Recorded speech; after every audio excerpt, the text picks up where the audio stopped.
Hello, I'm Dr. Basil Considine here from the ACU Online Writing Center, and today we're going to be talking about some research lingo, some terminology that often comes up if you are, say, working in public health or epidemiology.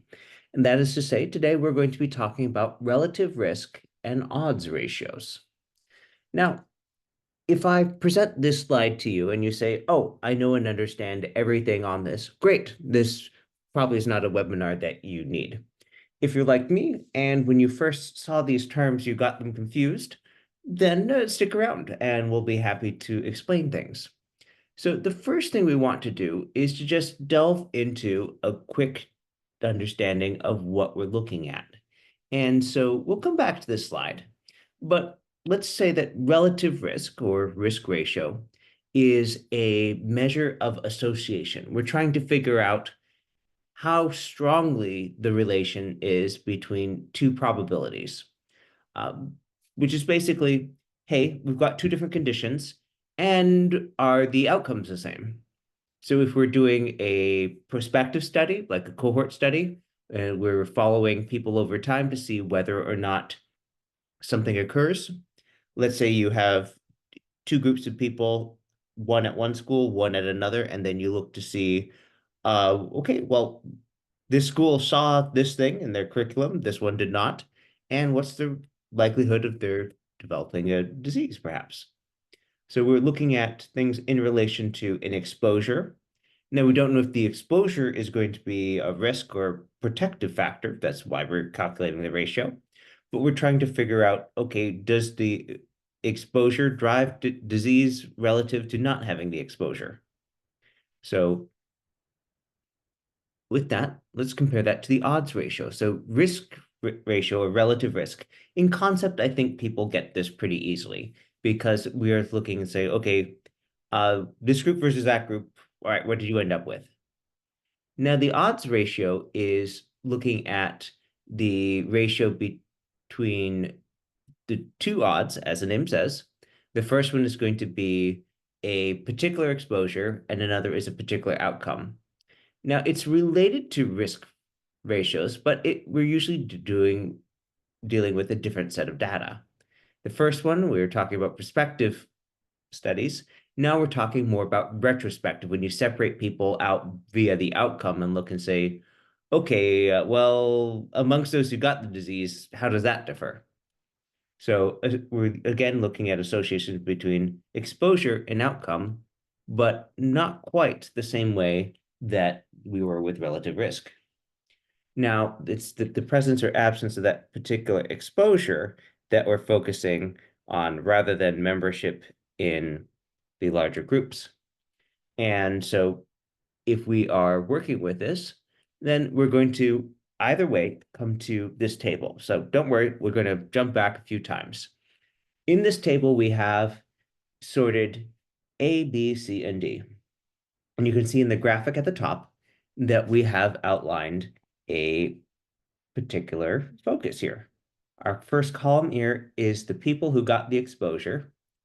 And whatever the outcome is, let's say the outcome is cavities. We put it here as A. Now, if the outcome is they got cholera and the exposure is well water, it'll still go in there. So A here corresponds to this one here where we had drank the well water and got cholera. D here is there was no exposure that we're tracking, and they did not get the disease. And that will be this here. Don't worry about this column for now. I have it for completeness. There are some things where I'll make the math easier, but we're just worrying about A, B, C, and D. So A is totally positive. Yes on outcome, yes on exposure. In the table at the bottom, that's yes on drank the well water, yes on got cholera. And D is the opposite. Didn't have the exposure, didn't have the outcome. Did not get cholera, did not drink the well water. With me so far? So this is sometimes called the cross ratio part because we're dealing with A versus D. Now, if we were to focus on the negative parts here. All right, so we were just talking about positive on exposure versus all negative. What about the things that are a little more confusing? The people who were not exposed, in this case, didn't drink the well water and didn't get cholera versus the people who drank the well water and didn't get it. That's a little confusing. So you can see why we want to look at, well, they didn't drink the well water, they didn't get it. That makes logical sense if we think well water is a factor. They drank the well water, they did get it also. But these other people in B and C, so B is they were exposed, but they didn't get the thing. C is they weren't exposed, but they got it anyway. So that's an interesting thing to compare. Now, we're not talking about those ratios just yet. We're looking at what this table is showing us. So again, A is they had the exposure and they got the disease. That's our yes outcome. D is they did not have the recorded exposure and they didn't get the disease. B is they had had no exposure, but they got the disease anyway, confusingly. And C is there was no exposure and they didn't get the disease. All right. I'm sorry. C is they had the disease, but had no known exposure. All right. So if we look at this, we can say, all right, we have the odds ratio, the risk ratio, but let's really delve into how to calculate that. And so with the odds ratio, that's the cross. We're taking the A and the D, and we're taking the B and the C, and we're taking those cross things and putting A times D on top and B times C on the bottom. Now you can break it up into separate odds, the odds of exposure in cases, and that's A over C. And you can break it up into odds of exposure and controls, and that's B over D. But for most things, you're not going to be calculating these separately. You're just going to be looking at the overall odds. And whether you remember this as A over C divided by B over D, or just A times D over B times C, it's going to be the same thing. Again, A is the number of people who were exposed who got the disease. B is the number of people who were exposed who didn't get it. C is the number of people who were not exposed who have the disease. And D is the number of people who were not exposed who also didn't get the disease. Risk ratio, we're dealing with that same A, B, C, and D from the table. We are just calculating it differently. So here we have the risk ratio formula. That's A divided by A plus B. And again, drawing our table here. A, B, C, D. We have this being divided by A. And then A being divided by A plus B.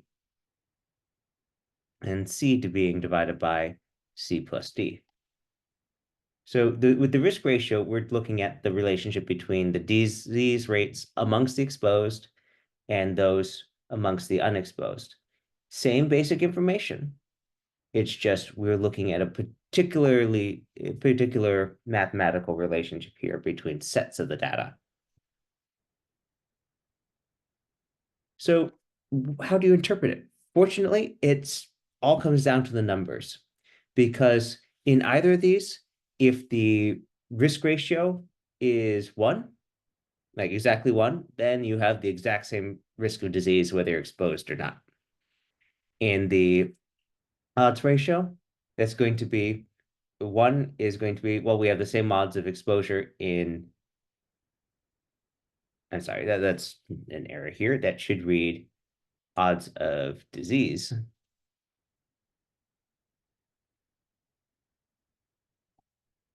All right.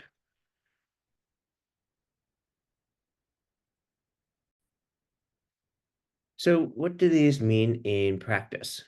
Well, we have the first we didn't find anything meaningful.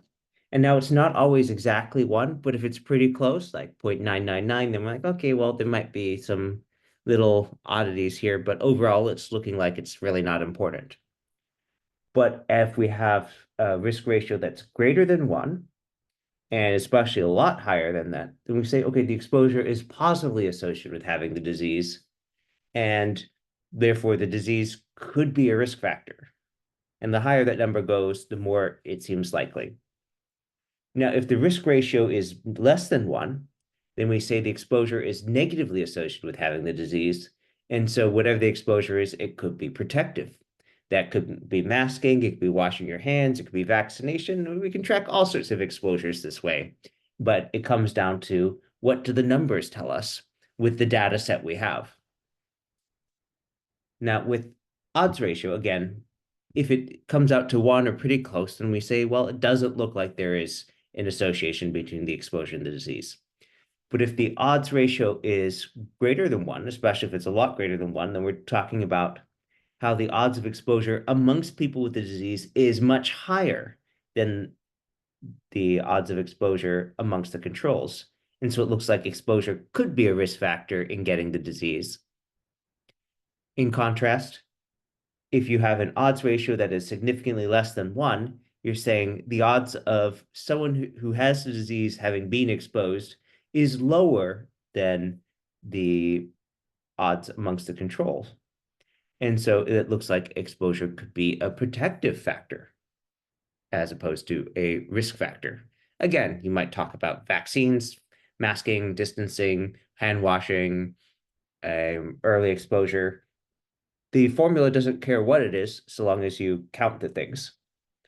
So if we go back to this table here, again, we're looking at just a way of taking the numbers we have of what we know about someone's exposure and what we know about their developing a disease or not.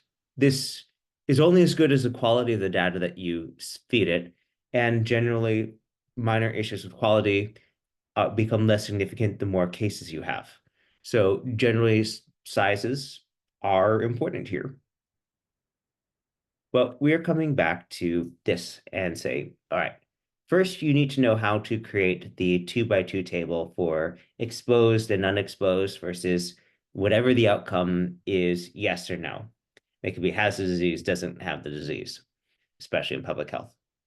Within that, you want to be able to remember how to calculate the odds ratio, which remember that's a cross multiplying A times D divided by B times C, and then the relative risk ratio, which is going to be you take A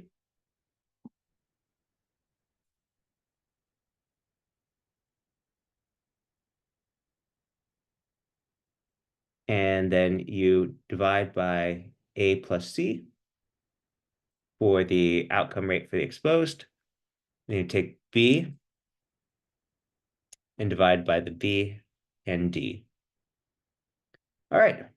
Hope that's helpful. Have a good one.